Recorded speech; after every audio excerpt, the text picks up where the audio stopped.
энэ хичээлээр та бүхэнд файл тавны дотор командуудыг тайлбарлаж хүрэхээр бэлтлээ.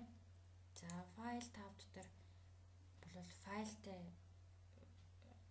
ажиллах ерөнхий командууд байж байгаа. За удаан ганцхан Office Word гэлтгүү. За бүхэл програм дотор файл гэдэг тав байж байгаа. За энд бол тухайн програмын файлтай ажиллах ерөнхий командууд байж байгаа. За Word програмын хувьд файл табыг сонгоход save, save as, open, close, info, recent, new, print гэх мэтлэнгээр командууд байж байгаа. За дээрс нь бүгдээрээ яриад байв. За save бол нөгөөдлийг хадгалах. За тухайн файлыг анх удаа хадгалж байгаа бол save гээд за заавал нэрийг өгч хадгалах хэрэгтэй. За түүнээс цааш файлын нэрийг өгч хадгалжаад дээр нэмэлт өөрчлөлт оруулаад явж байгаа тохиолдолд за шууд save гэдэг командыг дараад явхад нэмэлт өөрчлөлтүүд дээр тухайн файлд нэмэгдээд хадгалаад явдаг юм байна. За save командыг keyboard-наас Ctrl S төвчний ёслолоор өгнө.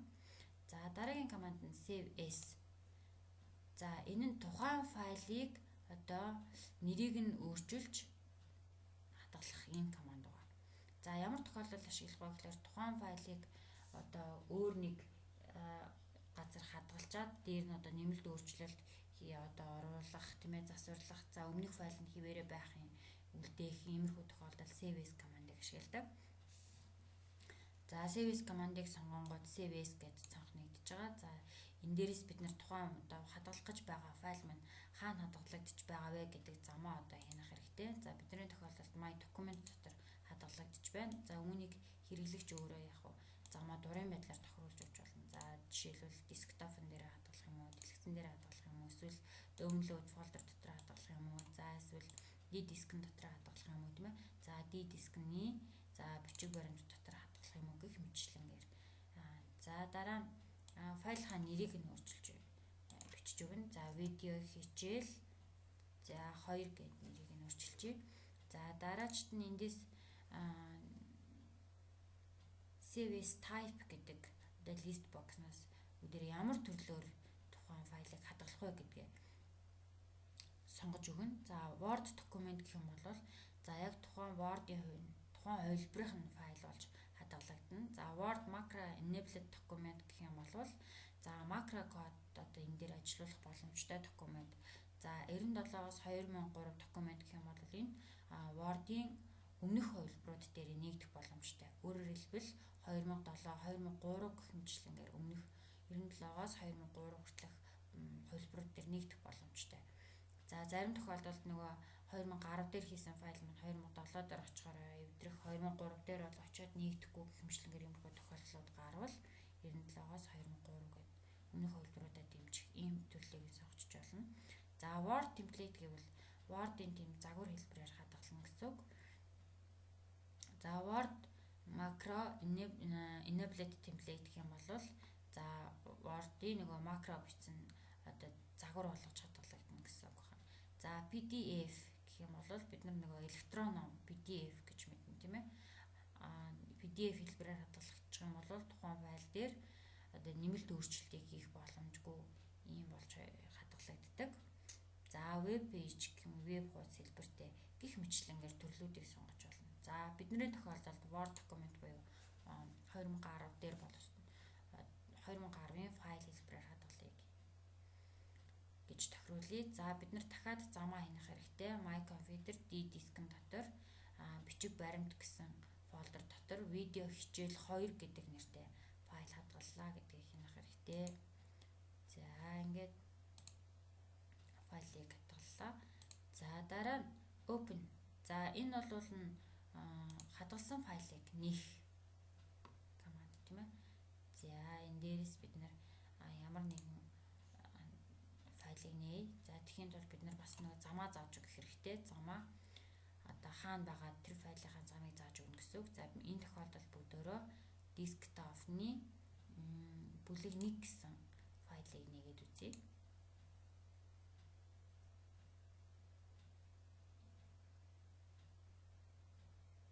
За бүлэг 1 гэсэн файл маань нэгдэж байна.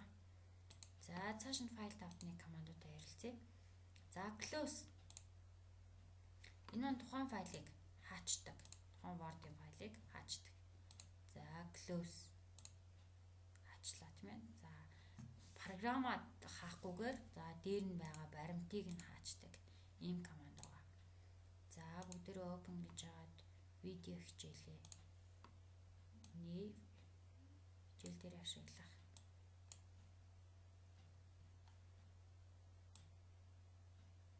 За дөрөвний нөгөө D дискэн дотор хадгалсан. D дискний бичиг баримт видео хичээл 2 гэсэн нэртэй файлаа open гэж заагаад өгч. За дараа нь info. За энэ бол тухайн файлтай холбоотой мэдээллийг бид нэр аавна.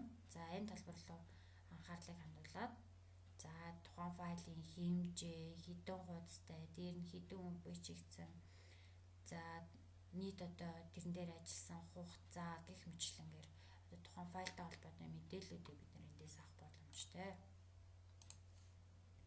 За дараа new гэдэг recent гэдэг команд дараачих нь.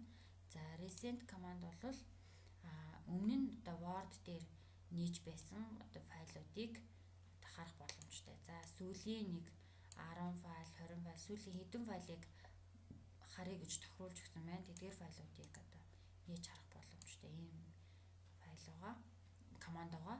За энэ дээрээс бид нэр одоо аль файлыг нэгж байгаагаа сонгоо шууд нэг боломжтой. За new гэвэл за хоосон одоо документ бид нар нээх болно. За энэ new командыг keyboard-наас Ctrl N тавчаар бас өгч болно. За дараа нь print команд. За баримтыг, файлыг хэвлэх команд. За энд маань print командыг өгөнгүүт за тохируулагдсан цаасны хэмжээгээр биднэрт одоо цаасанд хэрхэн харагдаж байгааг хэвлэхийн өмнөд харах байдлаар арт талд нь харуулна. За урд талд энэ хэсэгт болохоор за хэвлэх тохиргоонуудыг бүгдээрээ хийж өгөх ёстой. За дээрэс нь явъя. За print бол бүх тохиргоог хийж дуусны дараа за одоо яг хэвлэх гэсэн командыг өгнө. За copies гэхлээр тухайн баримтыг одоо бүх хуудасаар нь хэдэн хувь хэвлэх вэ? За тэрийг зааж өгнө. За дараа нь эндээс би ямар принтерийг ашиглах вэ? За жишээлбэл HP LaserJet Professional M1132 принтер юм уу эсвэл LaserJet 3052 юм уу гэх мэтлэнгээр ашиглах боломжтой. Ready принтерийг одоо сонгож өгнө. За дараа нь print all pages гэж байна.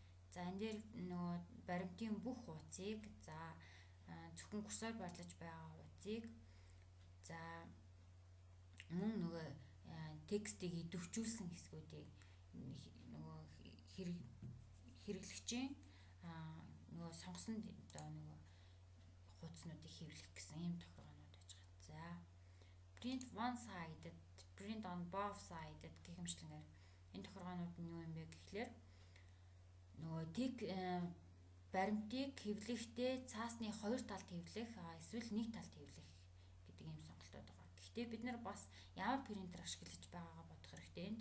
За зөвхөн нэг талдаа хэвлдэг принтер байх юм бол нэг талдаа за тухайн принтер өөрөө цаасаа эргүүлээд хоёр талдаа хэвлэх боломжтой юм бол print on both sided гэх мэтлэнгээр сонгож өгөх нь. За дараа нь collated гэхлээр цаасыг одоо нөгөө тухайн баримтыг одоо хэдэн хувь хэвлэхээс хамааруулаад жишээлбэл эхнийх нь болохоор collated гэдэг нь болохоор баримтыг 2% хэвлэх гэсэн байх юм бол тухайн баримтын бүх цаасыг 1% хэвлж дуусчаад дахиад одоо тухайн баримтын эхнээс нь ахуулаад дуустал 1% хэвлэх гэсэн үг. За дараа нь unallocated гэдэг нь болохоор тухайн баримтыг жишээлбэл 3% хэвлэх гэсэн байх юм бол 1-р цаасыг 3%, 2-р цаасыг 3% гэх мэтлэнгээр хэвлэж өгдөг ийм командууд байгаа.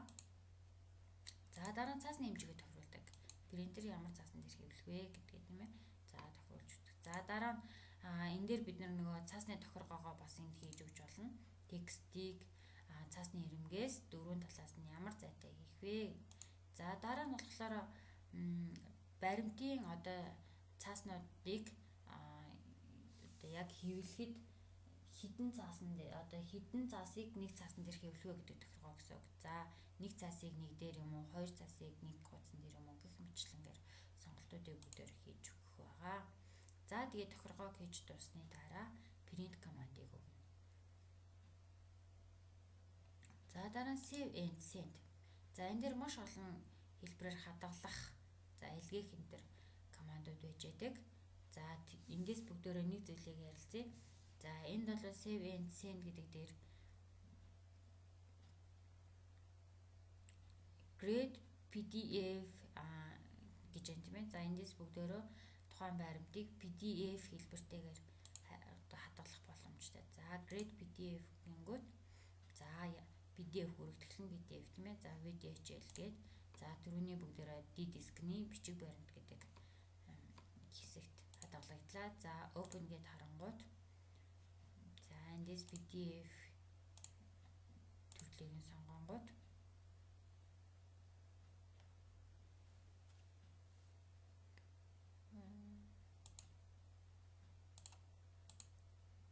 за видео хичээл PDF файл маань ингээд нэгтсэн байж хадгалагдсан байж байгаа.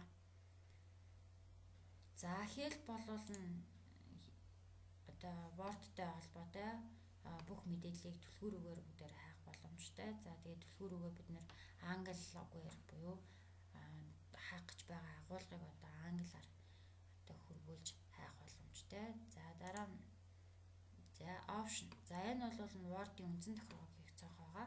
За энийг бүгдээрээ Word-ийн үндсэн тохиргоо хичээл дээрээс дэлгэрэнгүй үздэцгээе.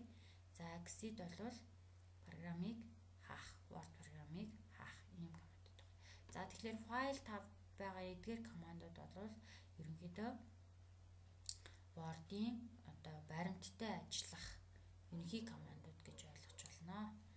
За ингээд эдгээр командууд биднэрт угаасаа байнга хэрэглэгдэх учраас хэрэглэж сурах